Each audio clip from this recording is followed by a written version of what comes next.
Hi there, I'm Rebecca and a really warm welcome back to my channel, PumpkinBecki. In this week's video we are going to do a quick garden tour, take you round, show you what's happening right now at the end of April as we head into May. Let's get started.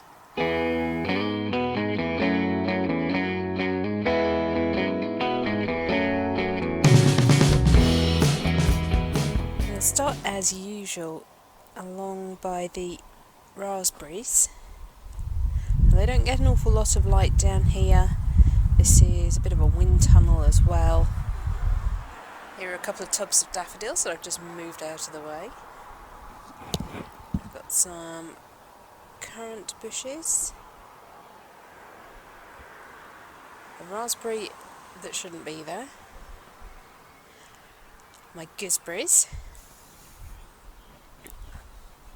I've got two gooseberry bushes, but not desperately productive. They kind of do one gooseberry each per year. This is the dwarf buddleia. Lots of new fresh growth, which is great. The rhubarb is also down here. This was transplanted from our allotment possibly 2 years ago now, and it does really well here. I have two blueberry bushes which are both out in flower. So pretty, so pretty. Blueberries actually have a really great ornamental value in the garden. Not only do you have these really pretty flowers, they're like little bells. They're first in the spring, and then following them, hopefully, is a crop of blueberries, which hopefully you get to eat them rather than the blackbirds, but my blackbirds are rather partial to them. And then in the autumn, they turn to flame oranges and reds. Absolutely stunning. Then we move across, and there are three bowls mauve wallflowers. Most people grow wallflowers as a kind of biennial. So you grow the plant on, and then the following year you plant it out and it flowers, and then you throw it away. Well, these ones have been in the ground probably, I'm going to say 4 or 5 years now. They're enormous, and they have so much flower on them, and the bees and pollinating insects absolutely love them. Climbing up this obelisk is a really deep purple clematis. It struggles a little bit with the situation here. It is in full sunshine, but having planted initially heuchera in front, and then that got taken over by the wallflower, it has provided a really great protection for the roots of that clematis, and it now does much better than before.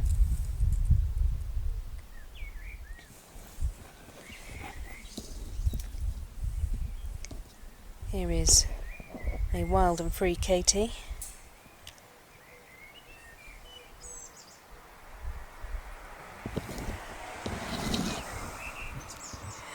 The grass is destroyed, as you can see. That is basically to do with the intense rain we had, followed by the intense dry period we've had, and Katie, and chasing her round and playing fetch with her and all those sorts of things.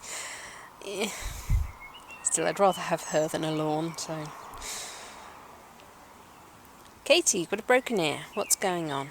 Katie! Broken ear. Battery reset. Katie.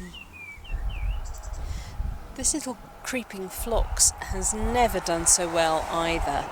I put lots of chicken manure onto the beds in the autumn, and I think it's really appreciated it. Katie thinks it's playtime. Is it playtime, Katie? Playtime. Katie, can you do it? You gonna fetch it? Whee! Fetch it! Good girl! Oh. Okay, that was a really nice semperviven pot. I think the blackbird has had a field day with that. Super. Oh yeah, it's had a go at all of them. Oh, fabulous. Oh, great. Okay, well I'll be redoing those then. The pot that Katie is ferreting around next to is home to Stompy's hibiscus. He can eat the flowers from that and he really enjoys them. I just bought that from the local DIY store and it's probably in its second year with us, I suppose. Now Katie's trying to eat some pinks, which are really spreading along nicely along that wall. I've got a thornless blackberry coming up this obelisk here, and it probably can't really see because of the tree ivy, but it did have some really nice fruit on it last year. Here is my espalier fig. It's probably brown turkey. I don't actually know. It was rescued from my brother-in-law's garden. The hawthorn is having another spectacular year.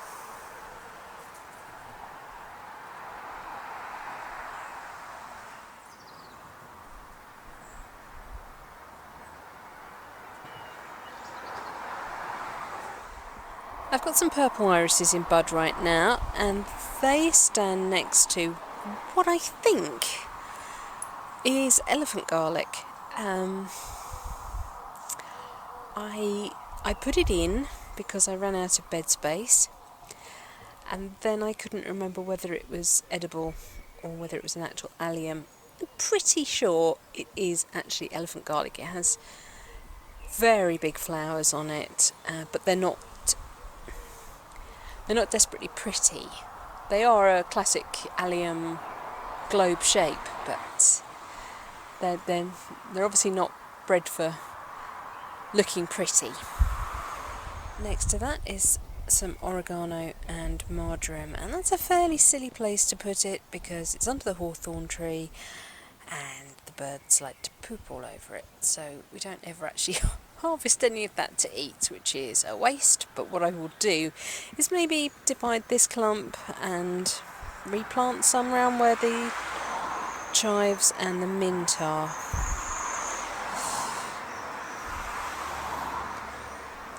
Lots of dark heuchera, which can tolerate the heat. That one there looks a little sad, but it is a transplant, so that's fine. The hollyhocks are grown from collected seed from a friend on a gardening forum. She sent me a packet probably 10 years ago from her own garden, and they're so pretty, and the seed still comes true, so yeah, I just keep sowing them, and then they self-sow as well. I grow them not only for the flowers, but also because Stompy can eat the leaves. It's a really useful food source for him.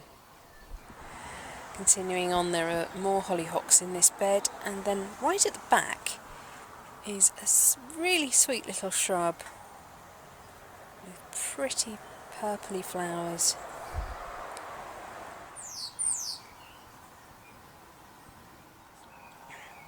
We've got lots of different aquilegia in the garden. These ones, and the white one I've just shown you, I actually planted. They were one of the first things I put into this bed, so that's got to be 10, 12 years ago now. The honeybees are very happy at the moment. And there's lots of activity around the solitary bee boxes, including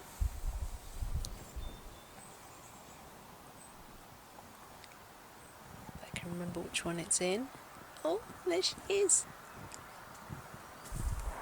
Including a little lady there making her nest. Good girl. already done one egg, and she's started building the wall. This pretty pink aquilegia came from my in-laws' garden just before my mother-in-law moved out.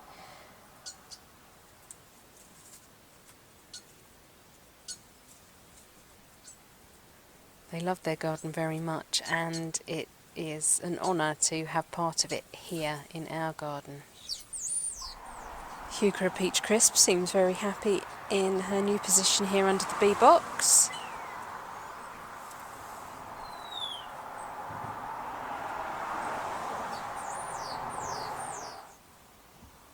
There's some allium growing against the fence, and overhead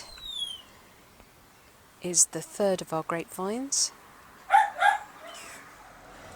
Quick look around the greenhouse. I've got some parsnips, some zinnia at the front there. The things I planted in the last video and things I potted on. Very little movement in this tray. Some more parsnip. Some decimated poppies, which I'm really sad about. I might get some seedlings out of there. 2 entire leeks in this tray. Woohoo!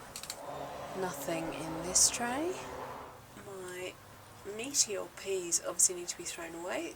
They're not doing anything. And just one more broad bean plant. No hollyhocks, but I have got some scabious. Bunch of pumpkins and squashes waiting to come up. These are alyssum, which were planted in modules, and I've just divided them up and given them their own pots in little clusters, so I can plant in clusters. My friend Giles's chilies are hanging out quite happily. That's a different sort of leek in the back. Nothing showing yet. Some more leeks not doing anything, and the squashes I planted in the last video. Now, more exciting news, the carnivorous plants are up and at 'em.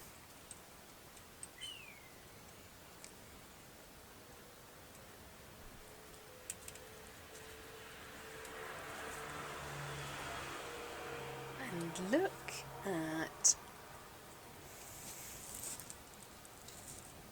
look at this little treasure. That is pygmy sundew, Drosera scorpioides.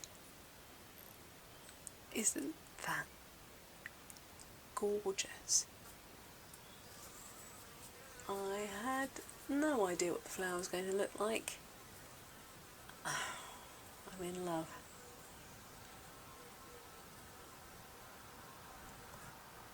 Scorpioides is one of the tallest growing types of pygmy sundew, but having said that, it is no taller than my finger. It's so tiny. I seem to have lost some things, but I'm not panicking yet. And then we've got a lot of the carnivorous plants actually putting up their flowers before they put up their carnivorous leaves, so again, never panic. That is Sundew Binata Dichotoma Giant.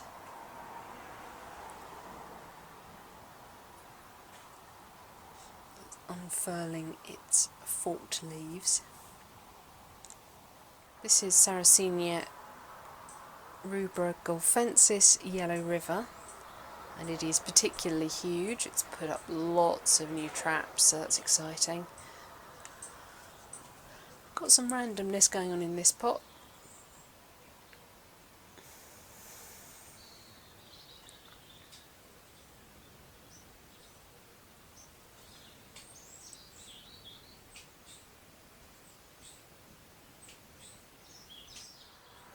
There is pygmy sundew Rosanna, giant form.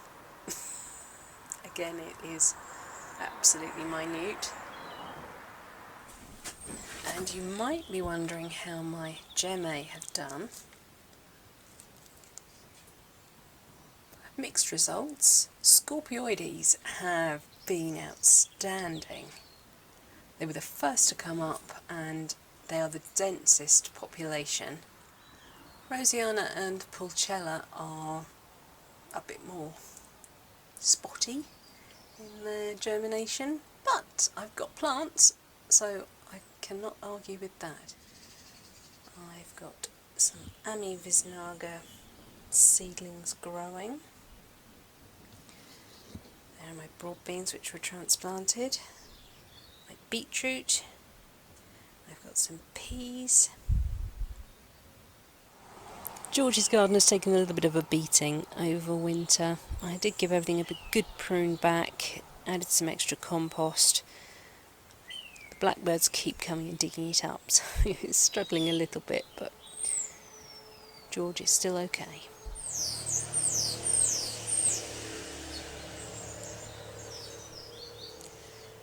There are my 3 peach crisp euchera and my last tray of onion sets to go in. This is a cistus which I grow for Stompy mainly because he can eat the leaves, but he doesn't like it, so it's now just an ornamental. Stompy can be quite fussy about what he will and will not eat. This area of the garden's become a bit of a working area at the moment. Here are my sempervivums, all protected from the blackbirds, and they need it because the blackbirds are bonkers at the moment. It's one of my olive trees, which had a bit of a haircut, so it's looking a little bit bare. I've got my 2-tier fairy garden sitting here on the bench for the moment. I need to do a little bit of work on it and then put it back out in the garden somewhere. And because the blackbirds couldn't get at my sempervivum bowls, it decided to completely destroy the top dressing on my other olive tree. Thank you very much. What I did a couple of weeks ago was actually take off the top couple of inches of compost that were in the top of the pot there, having taken off all the top dressing first carefully, and just replenished it with some fresh compost, fresh multi-purpose, and then put all the top dressing back on, having rinsed it. It all looked lovely, and yes, then the blackbird decided to come and destroy it. Behind the olive is one of my favourite clematis. This is Princess Diana. She's really got into her stride already this year, making a good distance along the wires. Here's my little hosta heuchera collection. You can see the hostas have pushed out more leaves since we last looked at them. I'm starting to see some first signs of growth from some dahlias.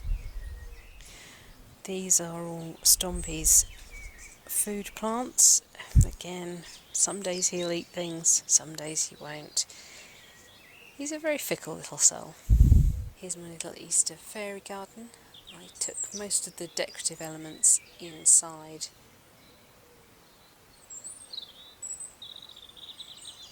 But the flowers are doing really well. The little tree doesn't look too unhappy. A little bit of browning on it. I popped some tulips into a low bowl, and so far I've got one really lovely yellow tulip come up. My geranium has started flowering, and the grapevines are breaking bud.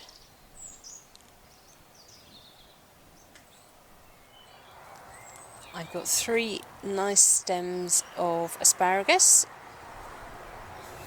coming up. My leeks still in. I will have to pick them very, very soon before they start bolting. There are the onion plants that I popped in the last video. The purple sprouting broccoli is basically at its end now, so I need to pull that up. There's a cabbage at the back and a perpetual cauliflower. Here are some of my bonsai, pre-bonsai.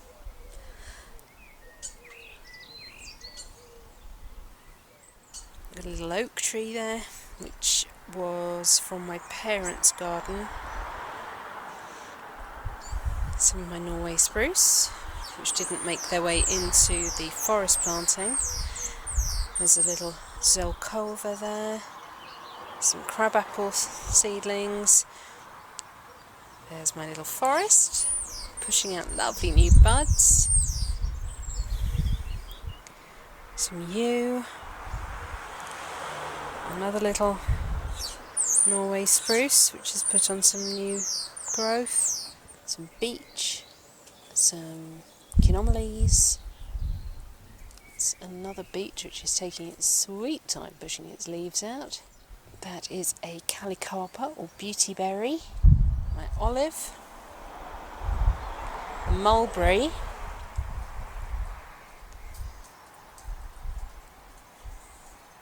A forsythia, which flowered really nicely this spring. This, well, I'm not sure whether it's a semi-cascade or a windswept, is a lime, a little leaf lime, Tilia cordata.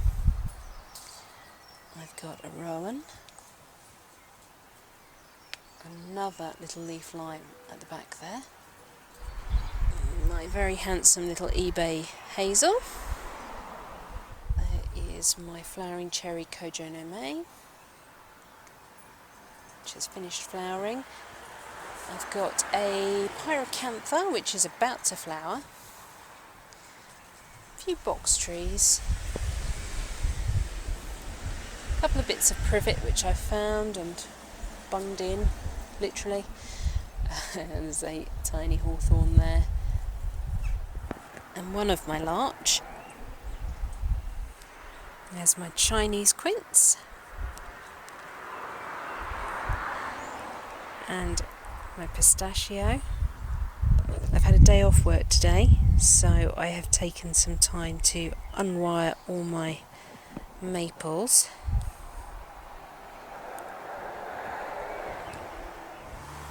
This raised bed is actually starting to get a cottagey feel to it, which is nice. We've got the aqualegia seeding themselves through, lots of heuchera. Tulips have been fabulous. There have been orange ones in here, and I don't do orange anything, so for me to have orange tulips in the garden and actually like them was quite a big thing. I've got phlox coming up. A salvia just starting to break out in leaf. This sorry looking sole is actually 2 pink lavender. And what I'm doing is trying to rejuvenate it, so it's got very tall and leggy. It's looked magnificent, but what I'm now trying to do is keep pinching it back and encourage lots of shoots low down, and then as it gets low shoots I am taking out the old dead wood back to those new shoots, and slowly I should start to rebuild that bush. There's my rose Jeff Hamilton with flower buds on. Yay! I do need to feed you, don't I, Jeff? I've had some ranunculus come out into flower. They seem to be a bit fickle for me, so I find they're growing better in a pot than just in open ground. More allium. And one of my little alpine bowls, which actually needs a bit of an overhaul. The woodland garden has changed an awful lot since we last filmed out here. A completely new set of tulips are out. I need to deadhead the daffodils. I've got bluebells out. Over in the back there is a little pink cloud you can see, and that is London Pride, which is sort of a succulent type plant, and it's great. I love it. It spreads, adds interest. The flowers are reminiscent of heuchera and tiarella. No, actually more like heuchera. The clumps of wood anemone have finished flowering, but that makes sense because the leaf canopy is open now. Well, the horse chestnut's open, The sycamore always follows much later. So there's a little selection. I think there's 3 different sets of tulips out here.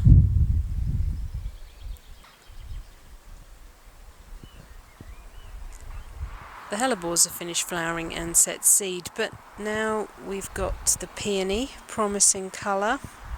Although I'm due for biblical rain tomorrow, so the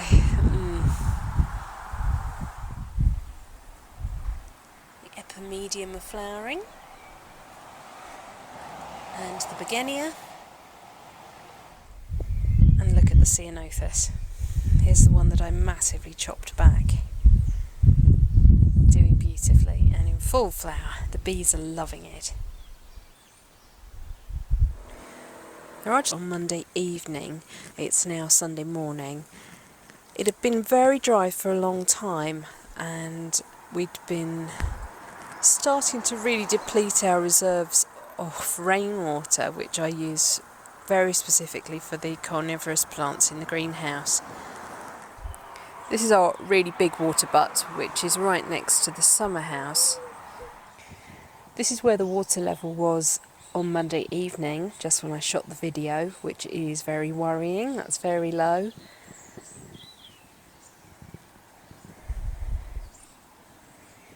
That is where the water level is now. It's almost doubled. It's about 5 inches of this tank, which is, I'm going to have to put a little tag up to say how big this tank is, because I never remember. So that's great news. Something else I couldn't really show you on Monday evening was this bed here. That's because this ceanothus had decided that it didn't like being as tall as it was. The wind got hold of it and basically knocked it almost completely out of the ground. It was at a very jaunty angle, so we had to cut an awful lot off the top, which is a shame because it was just about to start flowering. Normally I would cut this back once flowering has happened, but we couldn't wait. It was trying to take the fence down.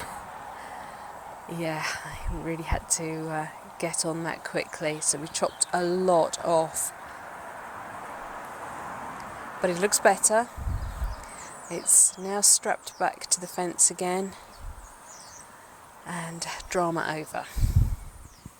Our pond is looking quite low still, despite the fact that we have had some good rain. And this chap here is possibly a word of warning, really. This is lemon balm, and let me tell you, it is very prone to spreading. Well, it was a tiny plant for taking up a tiny space, and it's just gone boom, because it grows by little runners on the roots. So yeah, word of warning, treat it like mint, keep it contained in a pot, or it will go everywhere. Right, that's it for this week's video. Thank you so much for watching. Please remember to rate, share and subscribe to me here on YouTube. And until next time, bye.